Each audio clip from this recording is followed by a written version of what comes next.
রং ছিল, বিষাদও কি? প্রদীপের আলোর মায়াবী প্রলেপ ও মুখে এখনো কি আছে?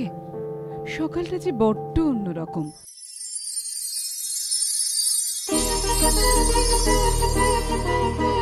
শরতের বুকে কান পাতলে কেন পাতা ঝরা শব্দ?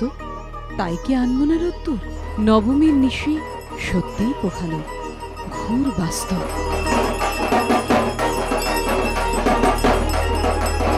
কবেকার কলকাতা ফিরে আসা চোখে এখন বড্ড অচেনা। স্কাই স্ক্যাপারের পাশেই অলি গলি চলিরাম, সেই গলিতেই কারো খোঁজ। জীবন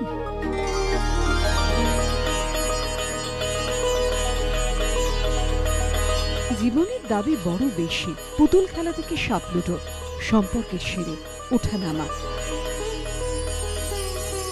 শহরটা ছাড়ার পর যে কতবার মনে ঘরে ফেরার গান, তারপর ঘরে ফেরা, ফিরে পাওয়া আত্মীয় পরিজন, বন্ধু বান্ধব, আর হারিয়ে যাওয়া কোনো হাত। ভরসা হারিয়েছে হাত দুটো, ভরসা হারায়নি। সেই ভরসাতেই তো প্রস্তুতি ফিরে যাওয়ার। তাই কি মন খারাপের দুপুর? উৎসবের শেষ কি এভাবেই হয় বিসর্জনে? উচ্ছ্বাসের শেষ কি এভাবেই হয় সিঁদুর খেলায়?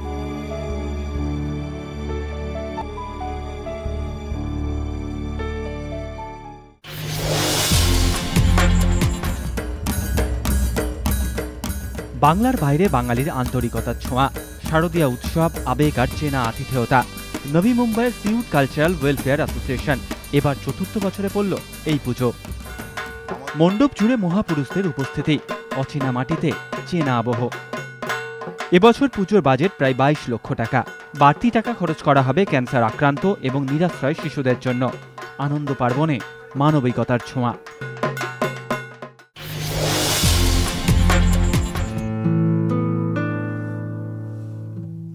কে বলে গো সেই প্রভাতে নেই আমি? নিঃস্ব শহর, হঠাৎ নিঃস্ব বাড়িটা।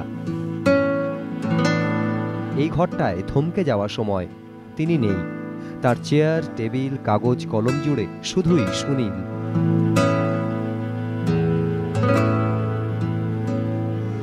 লাইব্রেরি জুড়ে বইয়ের সারি, সংগ্রহের বৈভব।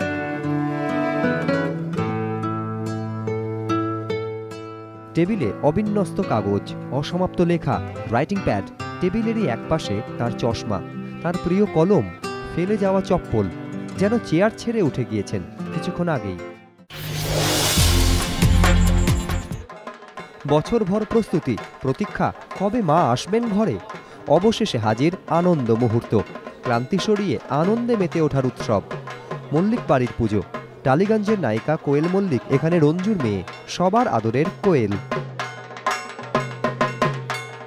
পুজোয় চুটিয়ে মজা, দেদার আড্ডা। স্টার নয়, ঘরের মেয়ে হয়ে উৎসবে মেতে ওঠা। তবুও নবমীর খামে মন খারাপের চিঠি।